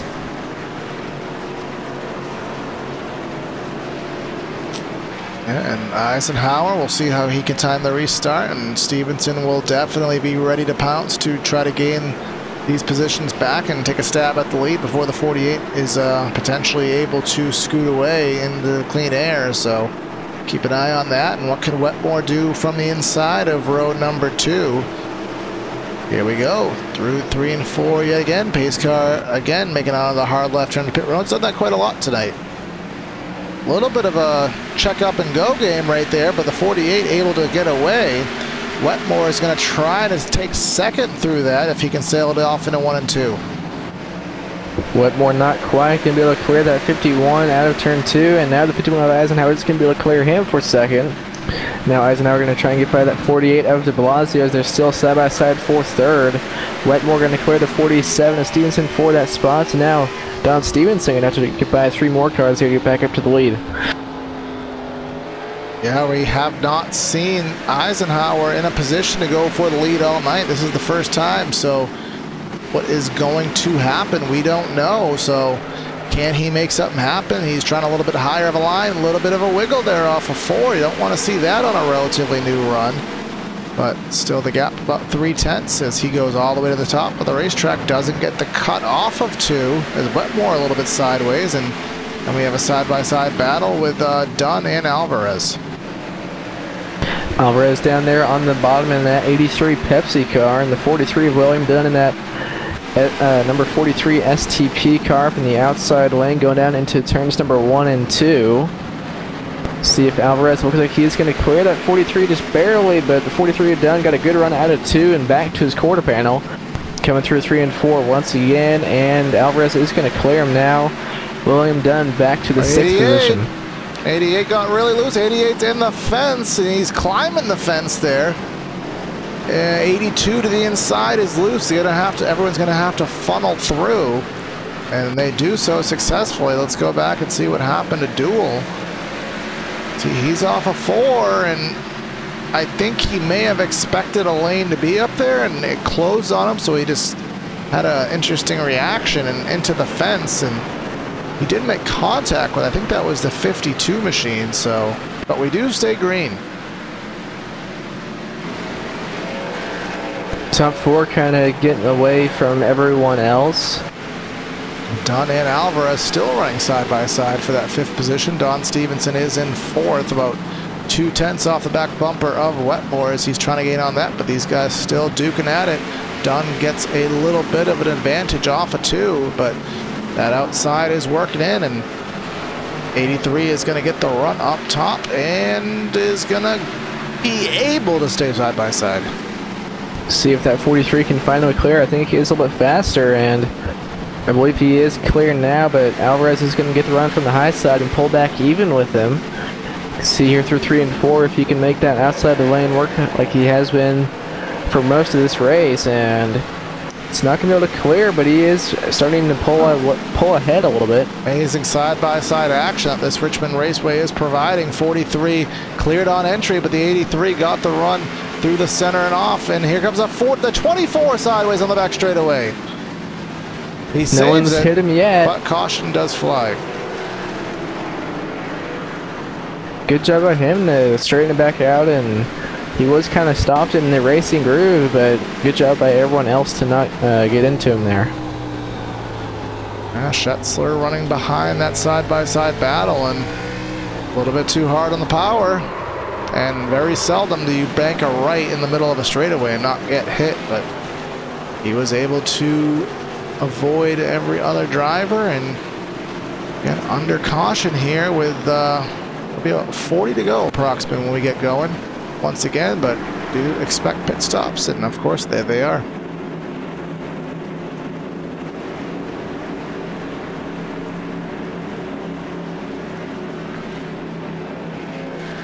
I did see Christopher Schetzler staying out.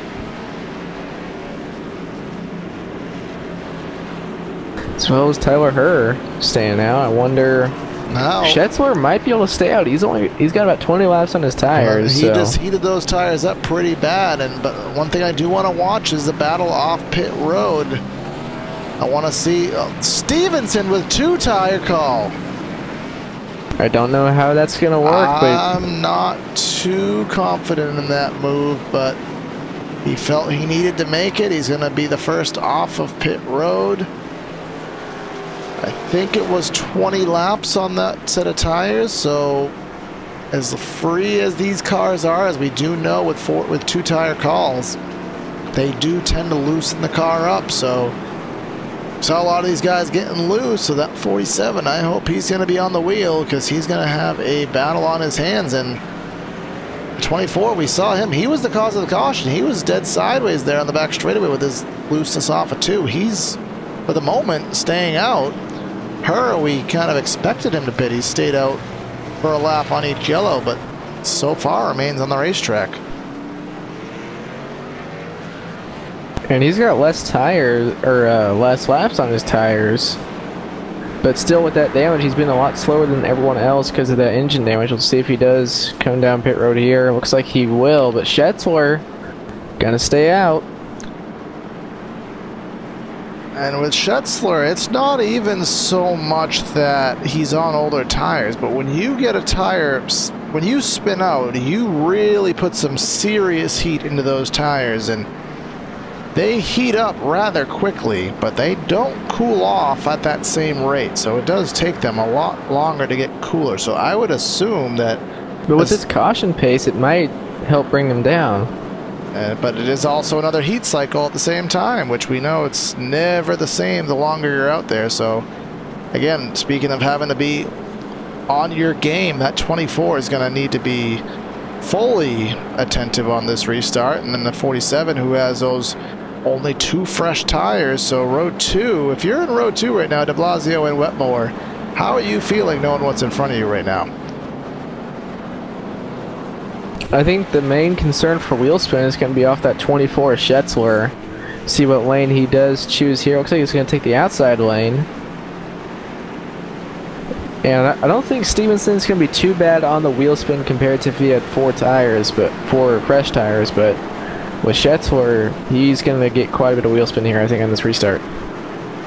And then how many more cautions are we going to have? And is this going to turn into a battle of which caution do you stay out on, which caution do you pit on? It very well could be the case, but it very well could go 40 laps to the end. This race in its waning stages. 24 he was the cause of the caution. He spun out, but he chose to stay out and keep the track position. So what is he going to do on these older tires? Pace car is in. And Schetzler gets on the loud pedal pretty smoothly, but the inside of Don Stevenson stayed with him. This is the best run the inside's gotten. Here comes Tom Wetmore trying to go 3 wide up top. Stevenson now up to the lead car in that 24, DuPont Row, there with the 24 and 48 side by side, down into turns number 3 and 4.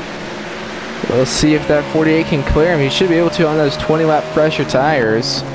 And yeah, looks like actually not able to clear yet through 1 and 2. Now the 48's going to clear. Now, what will de Blasio be able to do with that 47 of Stevenson on those 2 tires?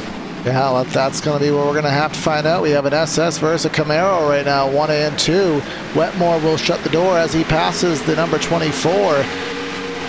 So top 5 essentially single file at the moment, and this is going to be the curiosity, is how does those 2 left side tires, those older left side tires, how are they going to hang on? And is there going to be another caution? Is there going to be more pit stops? There's going to be another caution. Feel around in turns number 3 and 4. Yeah, so that is yet another caution, and it's going to be who stays out, who pits. But let's go back and try to find the cause of it. Looks like, who was that on the outside that got loose? Is that the 58? 58 got loose up Emilio top. Thompson. And I think that kind of scared everybody behind him. We go from the blimp cam. Benefios to the inside. 58 got loose into the fence, and the 82 just got loose in reaction to it. It got really loose, and that sent him to the inside wall and ended up hitting the inside wall and back into the racing track. And Schetzler leading a few people down pit road, it looks like. 6 stayed out. Everybody else pits. Up there, 6 stayed out. Everybody else to pit road. So Stevenson on those left side tires will have to trudge on for the time being, and we're going to take this opportunity to go to our final side-by-side break of the race, so we will be right back for the restart. Stay with us. I would race iRacing all the time to learn as much as I could about the racetrack before I went to the actual racetrack to race. So to me, it's just for fun now, so I enjoy going on there. Actually, I don't enjoy going on there all the time because I don't win a lot, so it's frustrating to see myself struggle to run top 10 in an Xfinity race or something like that and get beat by Logan Seavey every time I run a sprint car. So the level of competition on iRacing is better than real life. I mean, you've got thousands of drivers on there that, a lot of them are probably better than the people you see on TV. They just haven't had the opportunities to make it, but can kick butt on there, and you can spend all day long running thousands of laps a day, so you can get yourself really good at it. So competition level is just unbelievable really on there. I mean, everybody's been asking for dirt on there for forever. So when they announced it, I got really, really excited. And honestly, it's blown my expectations away. The cars, to me, drive really good when the track's hooked up. The visual part of the racetrack changing is amazing. How you can run some laps and see it start to get shiny, and then you feel it getting slick. Areas of the racetrack getting dirty, and then you get some cars run through there and it cleans off and gets grip back. It's nuts. The tear-off feature is really cool. Watching the wing move backwards and forwards. I run with the virtual reality headset too, so being able to look down and see everything, it looks extremely realistic. So yeah, it blew my expectations away. And it's only going to get better, really.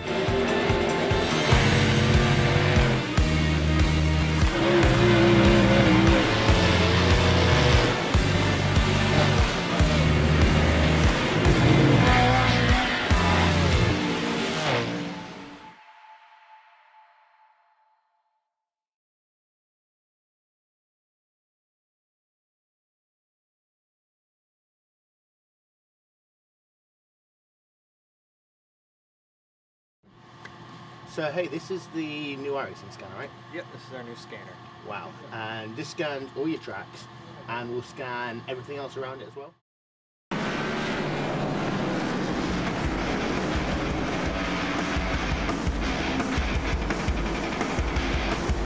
And welcome back to PTRTV on LSRTV here for the Integrity Racing League Richmond 200 second race of the first round of the playoffs. Coming through 3 and 4 now. Don Stevenson can be leading us back to the green. Adam de Blasio in second.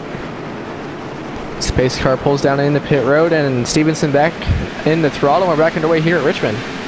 Yeah, 47. Remember, he has those left side tires that are multiple laps old, but 42 of Wetmore able to take advantage and get underneath de Blasio. Some contact. Can he save it? But going to lose a lot of spots. Yes, he is. De Blasio is going to go back to maybe the 7th position. He's still stuck on the outside lane. So he's going to have to fight and does not have many laps to do it. So now that's going to put the question is Stevenson on those right side tires faster? And we have another incident later in the field. Saw someone dead sideways there in the center of the corner, but looks like they did manage to sort it out, I think. Oh, here they are. The 69 Renato Postigio involved there into the wall. 58. Here we go. Michael Duran. We're wrecking again. No caution yet. That's got to be a caution. There's the caution now. There was just a lot of stuff going on there. I was struggling to find it, but I could see it out of the corner of my eye. They were nearly 4. They were 3 wide through 3 and 4 here. But that was not what happened. Camilio Thompson just got into the wall, and then Alan Roll and Neil Froelich. I think he's hit just about everything in sight tonight. Froelich just hit everything except the lottery, but he's still trooping. And now this is going to put us under 25 laps to go. And Evan, is your bed pretty much made right now, or is there time for another pit stop? I think at this point your bed is made, so that has me slightly concerned for Stevenson. Because if this does run 25 laps under green, it's going to be tough for him. This heat cycle after heat cycle, and everybody is going to stay on the track. Looks like Alan Pahari back at the end of the top 10 is going to lead a couple drivers down pit road. So, and especially if this is only short stints. If this is all short stints, then I think Stevenson's fine. He only has to go 2-3 laps at a time, and realistically, we could probably only have about 3 to 4 more cautions at the worst case scenario. Hopefully that is not going to be the case, but we'll find out, and just we'll go through the top 10 at least very quickly right now. Stevenson, and then Wetmore in second, William Dunn in third, Samuel Nieto in fourth, Guillermo Alvarez in fifth, Adam Blasio after that slide and contact back to sixth, Todd Thomas in seventh, Christopher Schultzer in eighth, the first driver on fresh tires, and then Nick Zotner and Jacob Fife back to 10th. So, Corey, is it still too early to pick the winner? I'll make a pick. I will say I have absolutely zero confidence in it, but I'll make a pick, and I'm going to give it to...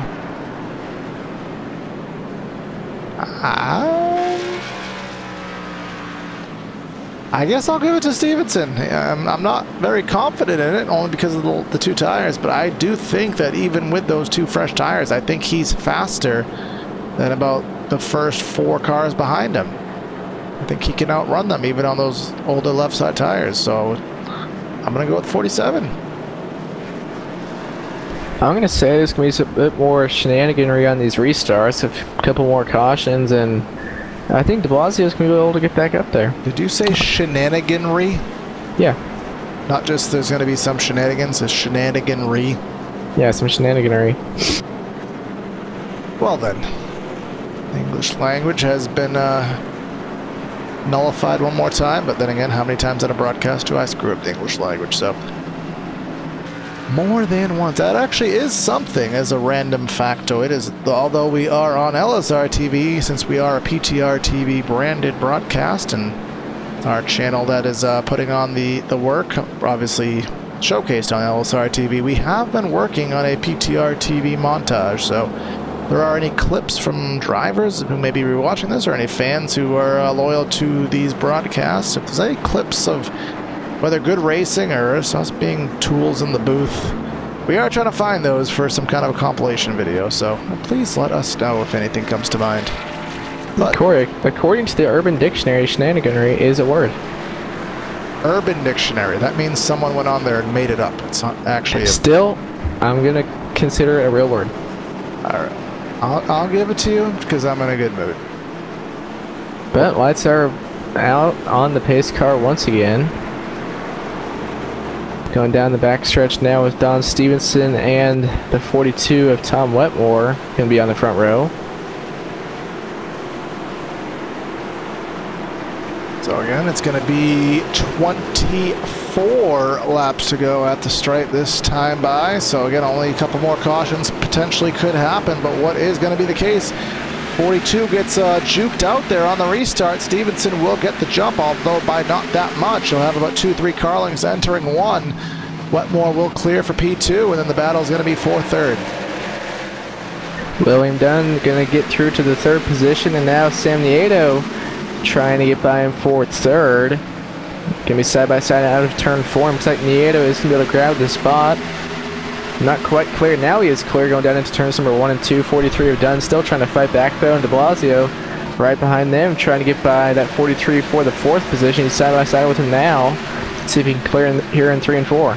Time is ticking for the 48, but he only has 1 second to go and 22 laps to get there. So Evan, your pick may be a good one, but that 47 is going to try to check out to the best he can. And again, are we going to stay green? Everyone has gotten single file, but that is another dynamic. What's going to happen? You're going to have to stay tuned and find out. Schetzler trying to gain some time there on the high group. He has the freshest tires of anybody on the racetrack now. He moves up to 6th position. He has the freshest tires, but does he have the car to do it? That is what I have a little bit of doubt in tonight. Still going to be a pretty good run for him, especially if he can managed to gain another spot here, get up into the top 5, which he might be able to do, as William Dunn in front of him is on a little bit older tires. And I do want to pull up the lap graphic for you guys at home. You can see the 48 was faster by nearly a tenth last time by, but as I said, Evan, that 47 pretty much running comparable times to the drivers behind him. He was definitely faster than Wetmore in 22 and the 48, fastest on the racetrack last time by. Fired back in 34. Blasio just got the wall, then the backtrack, I think. He lost a little bit of ground there. Looks like he got in the wall out of 2. And Nieto is all over the back bumper of Wetmore. Nieto is running good lap times. Actually, last time by, that 47, fastest car on the racetrack. So, tell you, he's found something. Maybe those 2 tires are starting to work to that handling, work to help the handling on that machine. But these are good signs for him, as we're going to take 17 laps to go. See here, and it looks like once again Stevenson fastest car on the track, so that car is starting to come alive here on those 2 tires with 16, or going to be coming to 16 to go here to 4. Schetzler does manage to get by Dunn, get himself a top 5 run at the moment, and see if he can catch those guys in front. Has about a half second in the way to do so, but again, Evan, what do we know about iRacing? I'm throwing it out the window right now. Stevenson, fastest car on the track. Yeah, those 2 tires, it seems to be helping him as he is pulling away from the guys on 4 tires behind him. Last time Nieto was a little bit quicker, but only by 200ths. Still, see, every time we think we know something manages to come up. But I do want to throw a little asterisk into it, because I think Nieto is being heavily held up right now by that 42. Yeah, Wetmore has a lot of damage on the front end of that car, and I just don't think he had the outright speed to be running in second. At least we didn't see it in the race, but could be because of that damage. Yeah, so we're gonna have to see if that 47, if that 42 is able to be passed and Nieto can get by 4P2. How many laps are going to be left, and will there be enough to maybe use that speed that the 22 has? And of course, we have to keep an eye on the actual lap counter itself, because that... And Nieto gets into the back of the 42. Is he going to be able to save it? That is going to be the question. He's in the inside wall now, back out on the track, but he's going to hang on to it. No, they're fanning wide, 4-3-4 wide, trying to get by. Let's quickly go back on the replay as now Adam de Blasio is in second, that 42. I'm gonna say that Nieto just ran out of patience there, but didn't work out. Caution big one here. I think it involved Wetmore again too. Wetmore, Pastigio, Heisman. Trying to see where it all ended up starting at. Looks like with Heisman and is that Duel? No, Joshua Campbell and Heisman. So Wetmore goes from a top 2 to most likely finishing about 20th.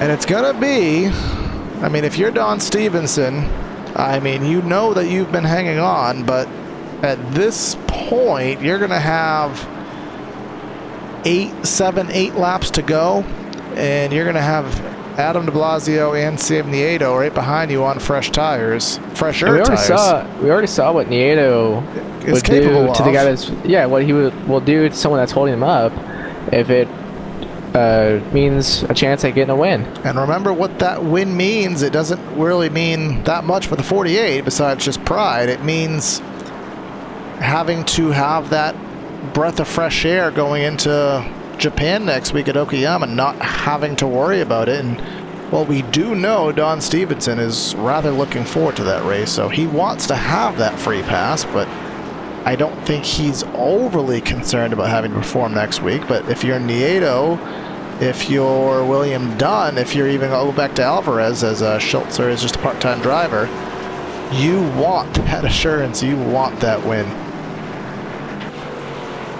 Because I say next week for sure is going to be a wild card for everyone. No one's going to really know what to expect of that race going into it. I mean, you can practice all that you want, but it never makes up for actual on-track competition.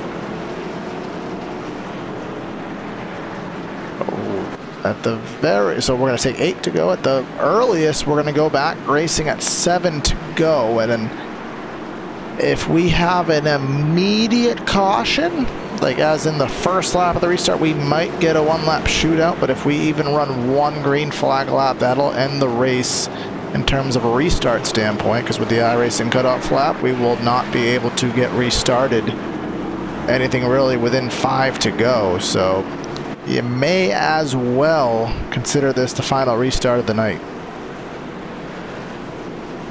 Yeah, and we did not get 1 to green there, so this should be the final restart. Yeah, because this will put us within a restart at 6 to go. And by the time everything got situated, we would be, yes, that would be certain. This is the final restart, and if you're Don Stevenson, if you're Don Stevenson right now, are you praying to God by the time you get to turn 1, they're just absolutely upside down behind you? Without a doubt, because you want this race to be over with. Because he's going to have guys on fresher tires than him right behind him. So he's going to have to really, he's just going to be praying for a caution here. Like you said, going down into turn 1, just wanting a caution to come out and this race to be over with. He has persevered, and he has shown that he has speed even on those older left side tires. But with the race on the line and everything that comes with a victory, that everything that it means to win in the playoffs, these guys are going to turn it up to the next level. I think his best friend may be de Blasio, because he may be the only one that's not going to go overly assertive for the win, because he already has one. So it's going to be all down to this restart and what goes on midway and all the way throughout this pack of about 23 drivers still on the racetrack here. With it'll be 6 laps to go at Richmond. PTRTV on LSRTV. Be ready for an exciting finish. Pace car is in pit road. Stevenson tries to get the jump with the early restart. Green flag back in the air. Nieto did not get going very well there, which is good for Stevenson, because I think that's his biggest worry right now.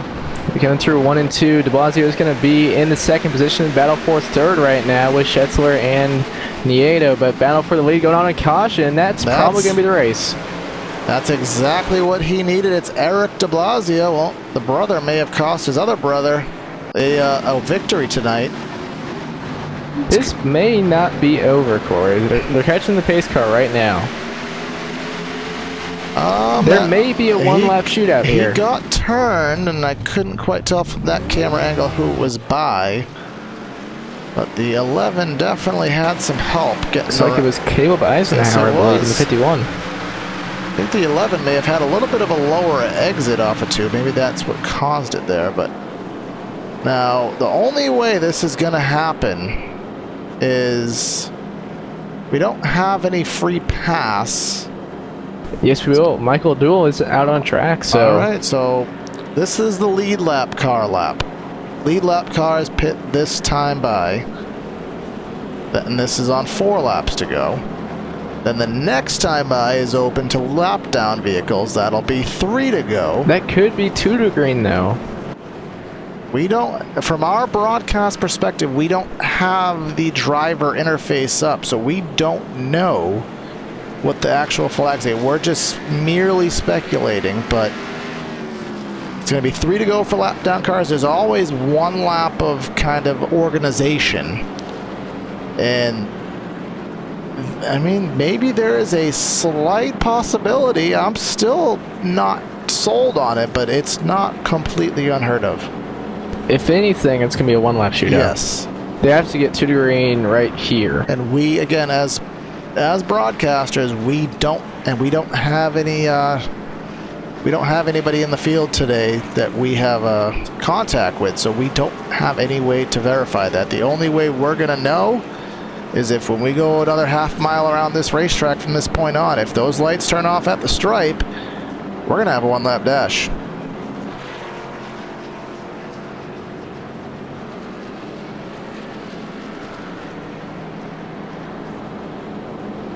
So And even in a one-lap dash, I think in a one-lap dash that 47 could still hang on.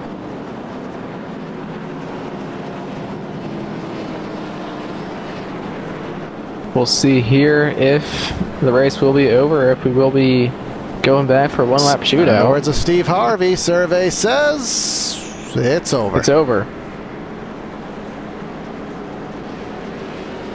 So Stevenson is going to come back from his spin right around halfway. Spin and win.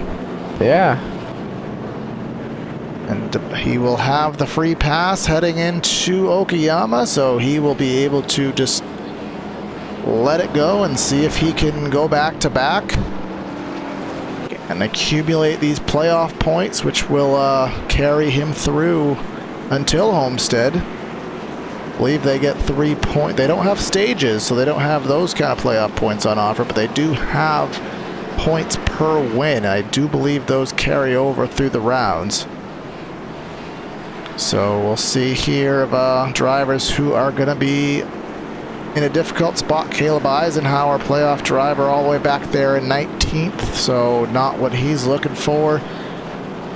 And we have a couple other drivers back there that are going to have a difficult run at the road course, but again, Don Stevenson, he led the opening stages of the race, and he took the lead from the very first lap, and he really showed that he had some speed tonight, and kind of got in a difficult situation, got spun around and fell back and had to recuperate, and methodically got himself through to a good position. Took 2 tires to get the lead, and we questioned it, but he made it work. He showed that 2 tires could work. He pulled away and lucked out with a caution at the end to seal the deal, and here comes Don Stevenson with the victory in the playoffs here at Richmond.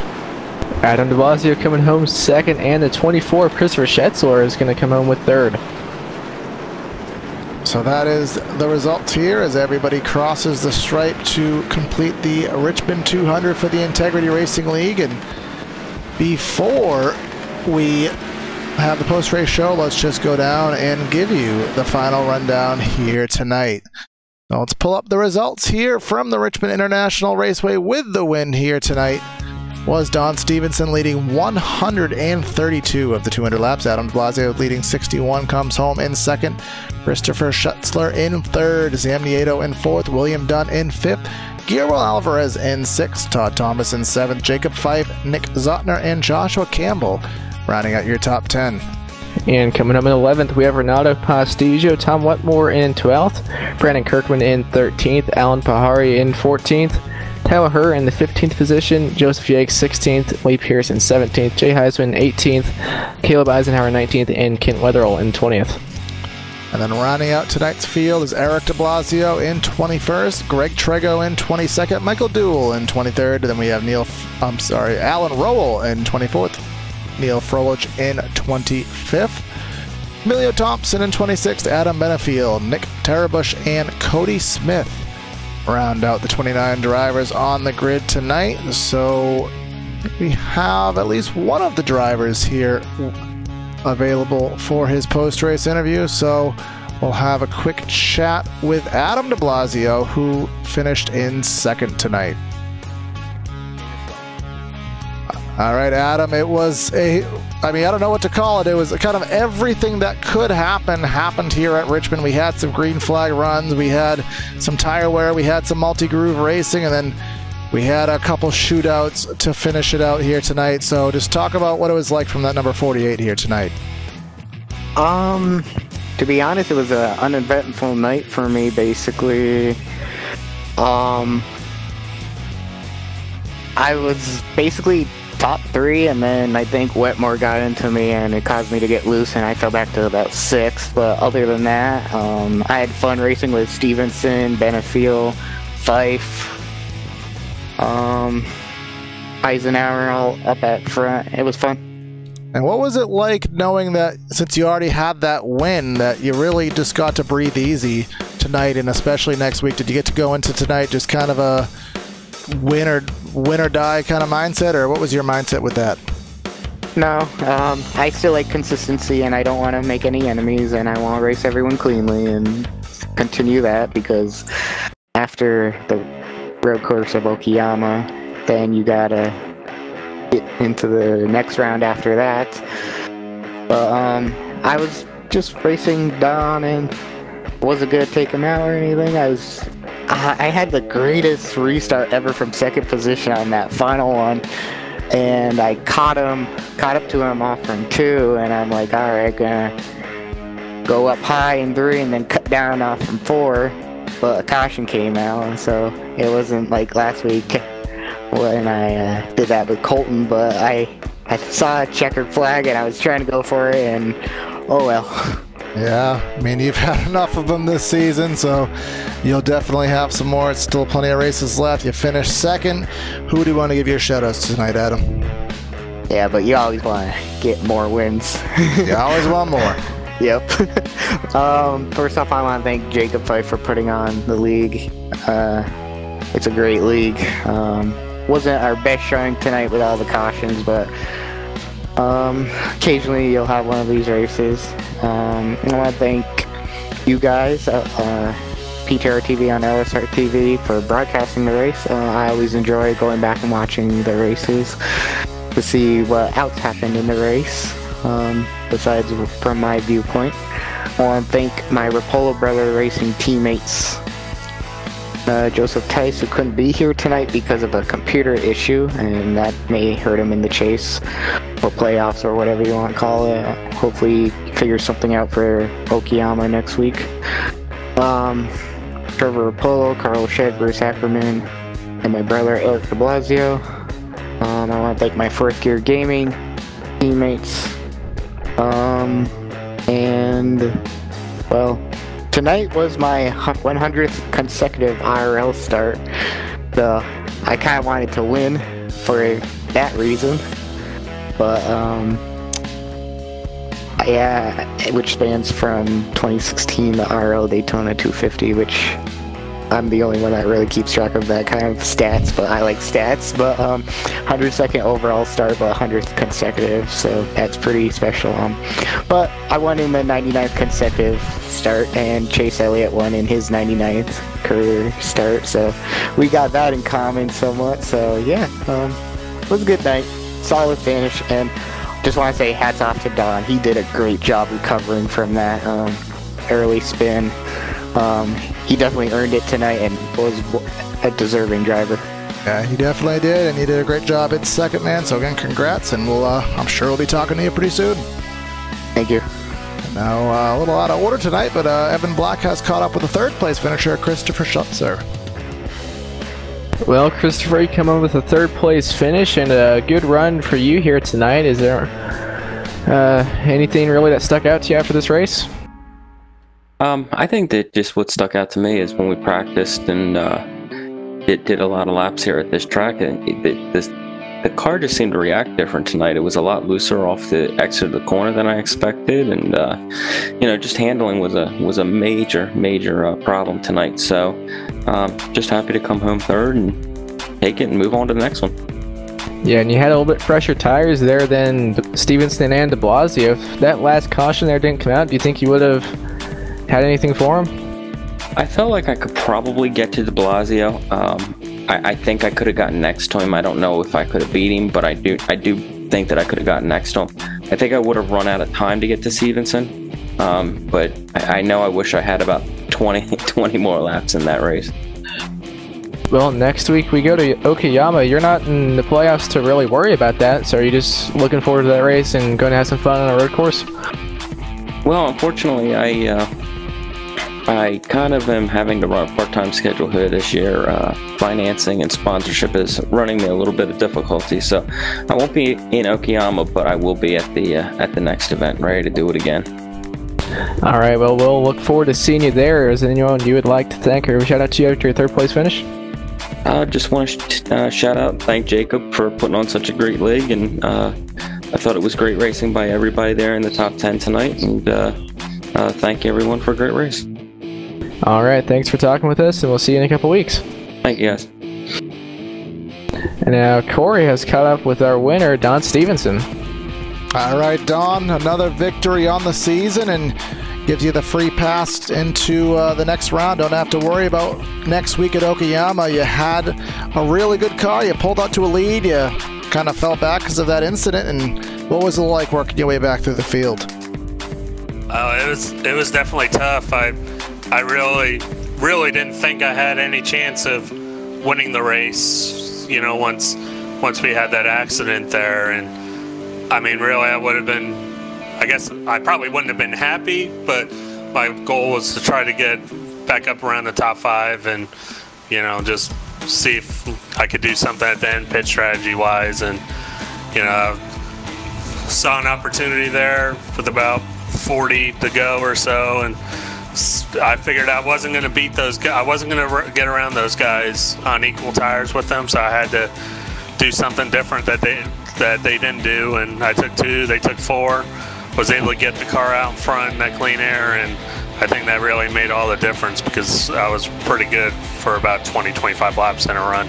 Yeah, you had us scratching our heads there. We're like, hey, are those 2 tires going to work? Was that something that you maybe practiced at all during the week, or were you just kind of on a prayer that it was still going to handle the way you needed it to? Nope, didn't practice it one bit. It was just, you know, I had to try something. Adam's too good. Caleb was up there, and Adam Benefell there. I mean, all 3 of those guys, I saw those 3 in the top 3 spots, and I just didn't think there was any way I was going to be able to pass them. I figured it was my only hope of winning. Yeah, there was a good chance that if we went green a lot of that 40 laps that it probably wouldn't work, but I was thinking worst case scenario, if it does go green all the way, maybe I could still finish around 4th or 5th, which is where I was running to begin with. So I figured I didn't have a whole lot to lose. I wanted to win. We got it done. Yeah, and I know you told us last week that you had Okayama circled on the schedule, but you didn't want to have to go there knowing you had to perform. Well, now you can go there and do whatever you want. You're locked in. So what does that do for your mentality going into next week's race? Man, I haven't even started thinking about next week's race. I mean, I got a lot of stuff going on. My family, my dad's got to go in for surgery tomorrow, so that's been kind of most on my mind of anything, you know, and just praying everything goes okay with that.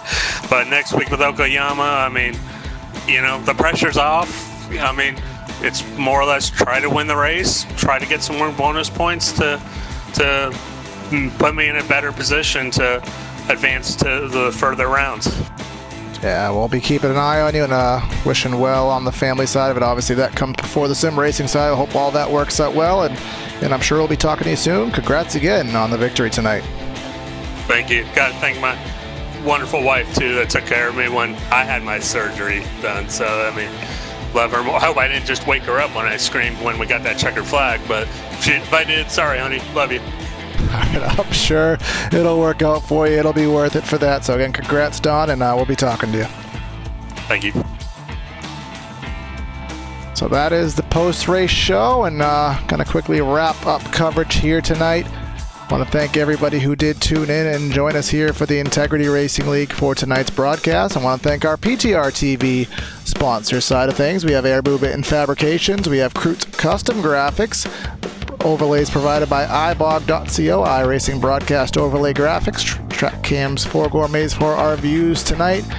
And well, that's a broadcast every Monday night on PTRTV. On LSRTV, you have the Integrity Racing League, and every Tuesday night until about mid-November, we'll have the American Sim Racing Series, so stay tuned for that as these campaigns end, and we'll see who will be a champion on our leagues, and hope you can join us to find out together. So signing out of the booth is Corey Silva and Evan Black. Have a great night, everyone, and we'll catch you next time. Have a good night. We'll see you tomorrow.